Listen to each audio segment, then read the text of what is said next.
오늘 소개해드릴 사연은 일본과 가깝다는 단 한 가지 이유로 한국을 방문했었다는 미국 여성의 사연입니다. 안녕하세요. 저는 미국인 캐서린입니다. 직업은 영어 교사예요. 한국은 누구에게나 기회를 제공하는 나라입니다. 외국인이라 할지라도 이곳에서의 경험을 통해 자신의 꿈을 펼치고 미래에 대한 희망을 가질 수 있는데요. 그래서 한국에 방문한 후 한국에서의 경험을 소중하게 생각하는 외국인들이 많이 있습니다. 그녀는 일본에서의 교사 생활이 어렵게 되자 일본과 가까운 한국으로 교사 생활을 지원하게 되었다고 하는데요. 영어가 세계 공용 언어라는 사실은 영어가 세계 공용 언어라는 사실은 아마 모두 잘 알고 계실 것 같아요.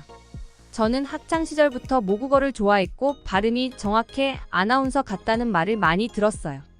모두들 제가 아나운서가 되길 바랄 정도였으니까요. 하지만 전 제가 알고 있는 영어 발음을 친구들에게 알려주는 게 좋았어요. 정확하게 말을 하게 되면 상대방에게 의사 전달을 더 잘할 수 있으니까요. 그렇게 하려면 영어를 더 잘 알아야 했습니다. 그래서 대학교 전공을 영어 문학으로 정했어요. 미국인이면 누구나 알고 있는 영어를 뭐하러 깊게 공부하냐고 할 수도 있지만 저는 이게 오히려 제게 많은 기회를 줄 거라고 믿었습니다. 미국뿐 아닌 전 세계에서 사용하는 언어다 보니 같은 미국인보다 더 깊게 공부한다면 나중에 제가 선택할 수 있는 직업의 폭이 더 다양해질 거라는 생각을 했거든요. 대학을 다니면서 화상 영어 선생님으로 활동했어요. 출근이 필요한 아르바이트는 상대적으로 시간이 많이 필요했거든요. 공부할 시간을 빼앗기도 했지만 더 중요한 건 돈이었어요. 일반적인 아르바이트를 해서 제가 벌 수 있는 돈은 많지 않았거든요. 하지만 누군가를 가르친다면 이야기는 달라졌어요. 특히 세계의 많은 나라에서 영어를 배우고 싶은 사람들이 많이 있었거든요. 영어의 중요성을 알기에 더 나은 성취를 위해 영어를 사용하는 원어민과 공부하길 바라는 사람들이요. 그래서 전 제 전공도 살리고 누군가를 가르치고 싶다는 교사의 꿈도 함께 이루어 갈 수 있었습니다. 그렇게 꿈을 향해 달려가면서 관심이 가는 분야가 있었어요. 바로 만화였는데요. 미국은 디즈니라는 큰 영화사에서 만화를 만들어요. 물론 이외에도 다양한 곳이 있지만 세계적으로 유명한 곳을 들자면요. 그래서 어릴 때부터 만화를 좋아했어요.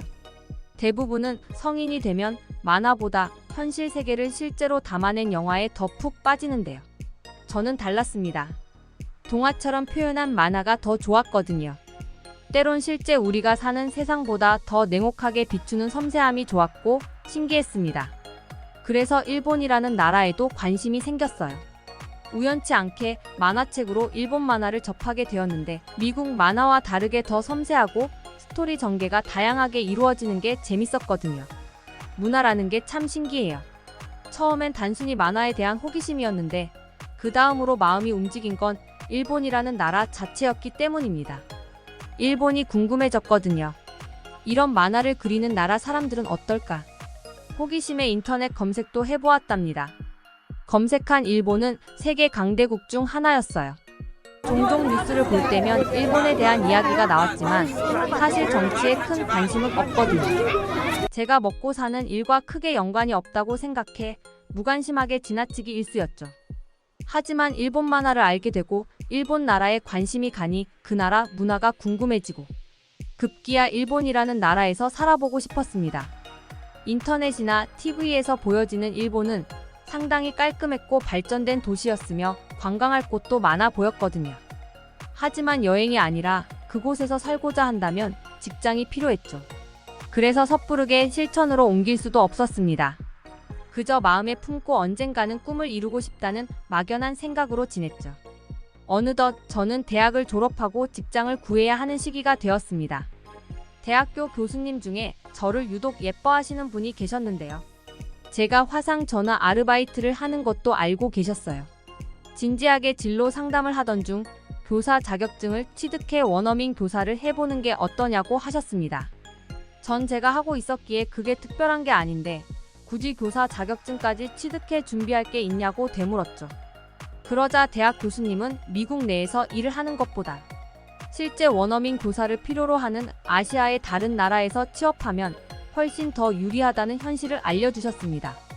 전 사실 미국 내에서 직장을 구해 일을 할 생각을 했거든요. 화상 영어로도 충분히 부족하지 않아서 시간을 더 많이 내 직장처럼 할 생각을 하고 있던 거죠. 단 한 번도 내 나라 미국을 떠나 다른 나라에서 일을 한다고 염두한 적 없어 당황했지만 문득 머리를 스치는 것이 있었습니다. 맞아요. 바로 일본이에요. 일본에서 일을 하며 생활할 방법을 찾고 있었는데 원어민 교사라면 가능하다는 생각이 그제서야 든 거죠. 전 교수님이 알려준 대로 차근차근 준비했어요. 교사 자격증을 취득하고 해외에서 원어민 교사로 일하기 위해 필요한 모든 준비를 끝마쳤답니다. 이제 남은 건 하나였어요. 일본의 원어민 교사 지원서를 내고 합격해 일본으로 출국하는 것 말입니다. 생각보다 빠르게 꿈을 이룰 수 있다는 사실에 흥분되었어요. 그리고 교수님께 감사했죠. 일본의 학교들을 둘러보며 제가 갈 수 있는 곳을 찾기 시작했습니다. 교수님께 자문도 구하고 한 달 이상을 열심히 찾았지만 찾을 수 없었어요. 이미 마감된 곳들이 많았고 살펴보니 생각처럼 자리가 쉽게 나는 것도 아니었습니다. 어떻게 해야지? 발을 동동 구르며 다른 아시아 지역을 찾아봤어요. 원어민 교사를 하기로 마음먹었기에 언제 일본에서 일자리가 날지 모르잖아요. 미국에서 기다리는 건 도저히 못할 것 같아. 미국보다 일본에서 가까운 아시아의 한 나라에서 머물며 상황을 살피기로 한 거죠.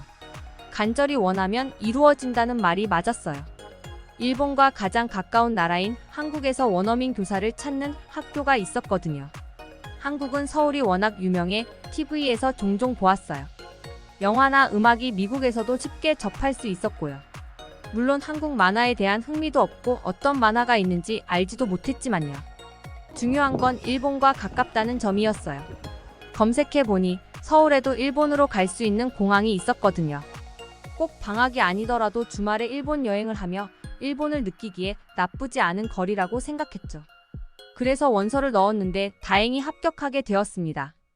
기쁜 마음에 준비를 하고 출국 날이 다가오면서 한국에 지원했던 학교가 어디에 있나 찾아보았어요.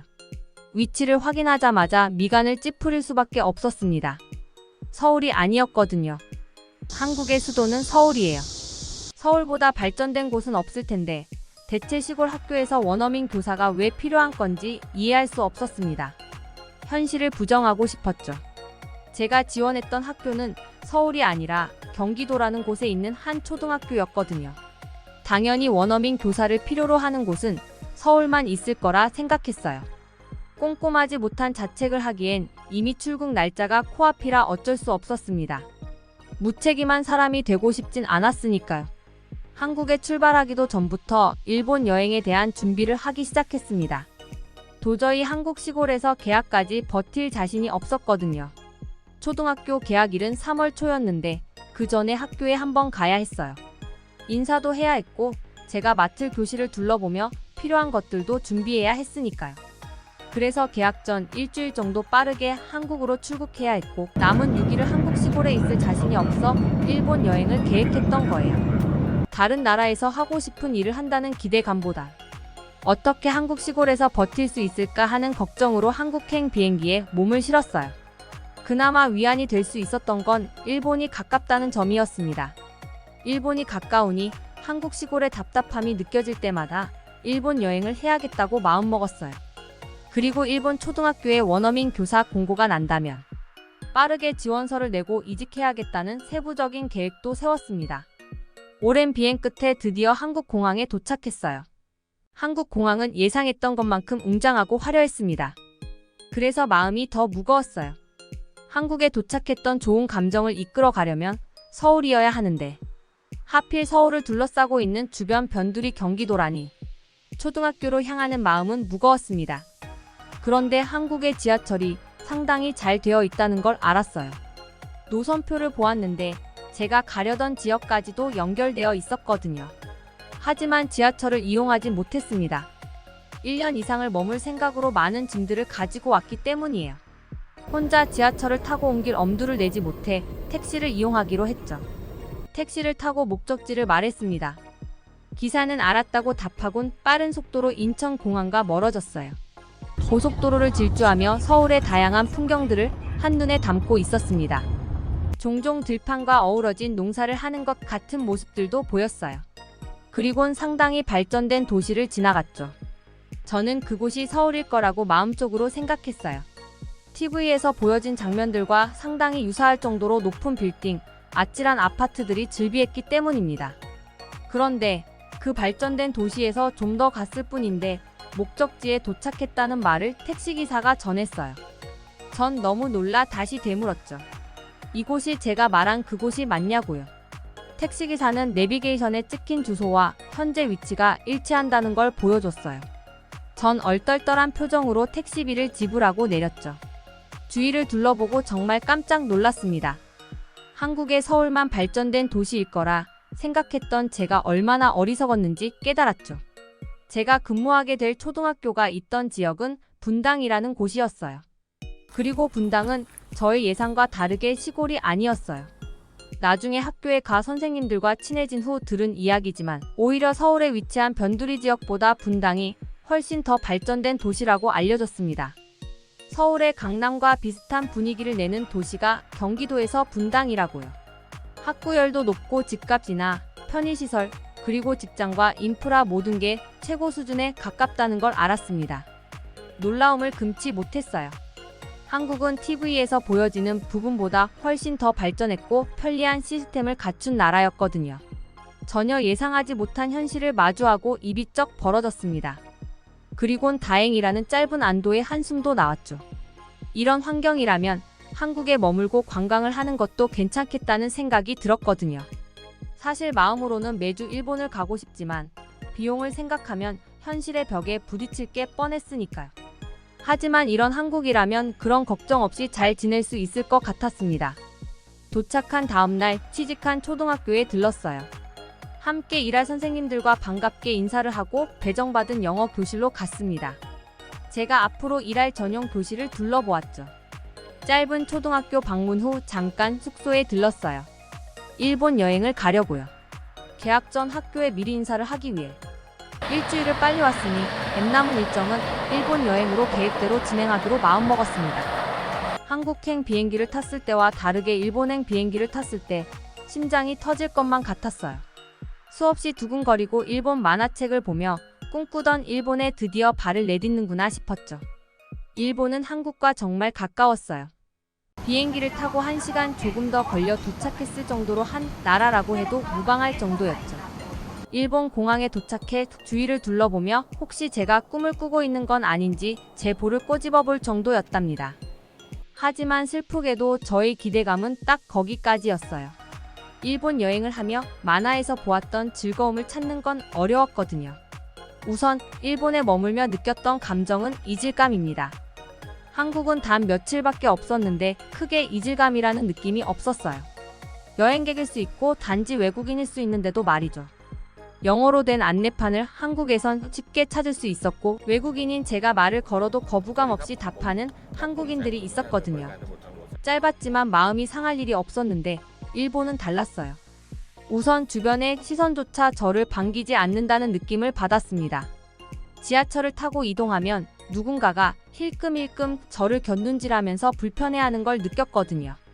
길을 잘못 찾아 지나가던 일본인을 붙들고 물어보면 스미마셍이라는 말만 하고 고개를 숙인 채 지나가기 바빴어요. 그들은 저와 말을 섞는 거조차 싫어하는 기분이었습니다. 음식점에 갔을 때도 마찬가지였어요. 혼자 온 경우를 반기지 않는다고 처음엔 생각했죠. 하지만 아니더라고요.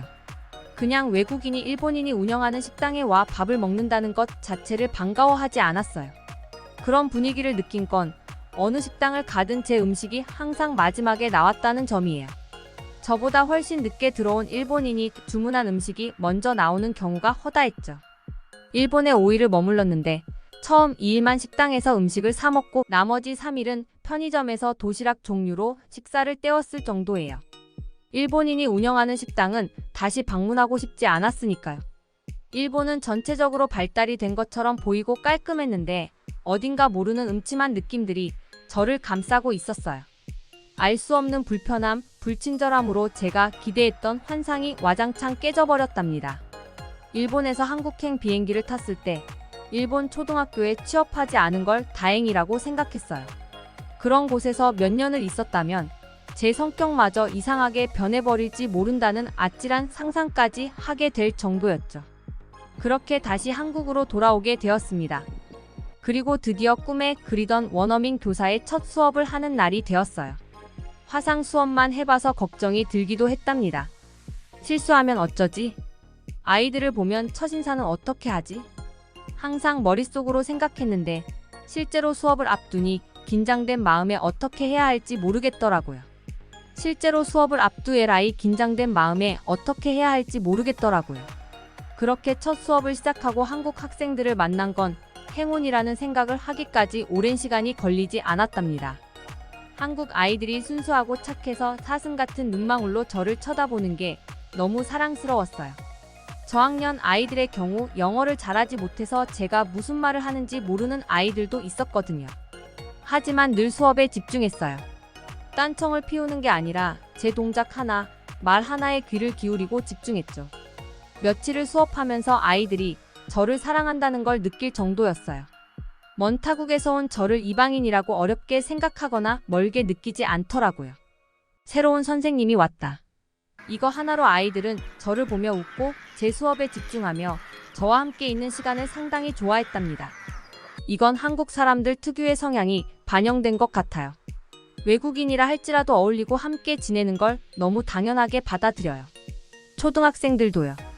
그렇게 전 생각지도 못했던 한국에 푹 빠져 한국 사랑을 외치고 있답니다. 한국은 편의시설, 문화, 그리고 사람까지 너무 매력적이에요. 그녀는 일본에 교사 자리가 없어 어쩔 수 없이 한국으로 오게 되었는데요.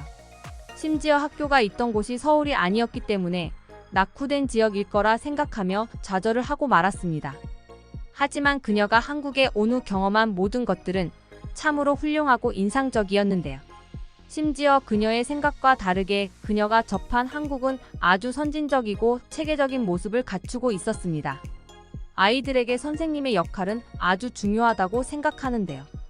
캐서린 씨가 한국에서 느꼈던 감동을 기억하고 아이들에게 좋은 선생님으로서 큰 활약을 보여주었으면 좋겠네요. 일본 대신 한국행을 선택했던 미국 여성 캐서린의 경험담이었습니다. 듣기 주셔서 감사합니다. 오늘의 영상은 이게 전부입니다. 모두가 건강하길 바랍니다.